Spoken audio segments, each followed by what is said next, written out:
అస్సలాము అలైకుం వరహమతుల్లాహి వబర్కాతు. వాలేకుం అస్సలాం వరహమతుల్లాహి వబర్కాతు. వక్ఫ్ అంటే ఏంటి?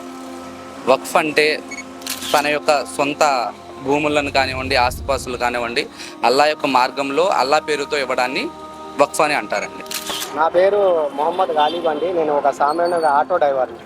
సరే అండి, ఇప్పుడు ఏదైతే వక్ఫ్ జరుగుతుందో అసలు ఈ వక్ఫ్ అంటే ఏమిటి? వక్ఫ్ బోర్డు అంటే ఏమిటి?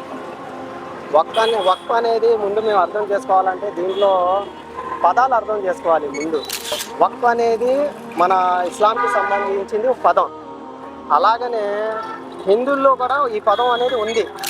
తిరుపతి దేవస్థానం ఉంది కదా, ఆ తిరుపతి దేవస్థానానికి పిలిచే ఒక పేరు తిరుపతి ట్రస్ట్ అంటారు ఏంటి. అలాగనే మన క్రిస్టియన్ సోదరులకి ఒక పేరు అనేది ఉంది.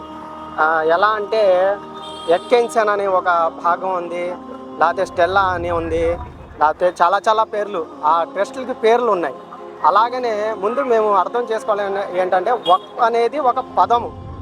వక్ఫ్ అనేది దేవుడు మాన్యము, దేవుడికి సమర్పణం చేస్తాం కదా, ఆ సమర్పణానికే వక్ఫ్ అని మేము అంటామండి. మా ఇస్లాంలో అయితే వక్ఫ్ అనేది పదానికి అది అర్థం.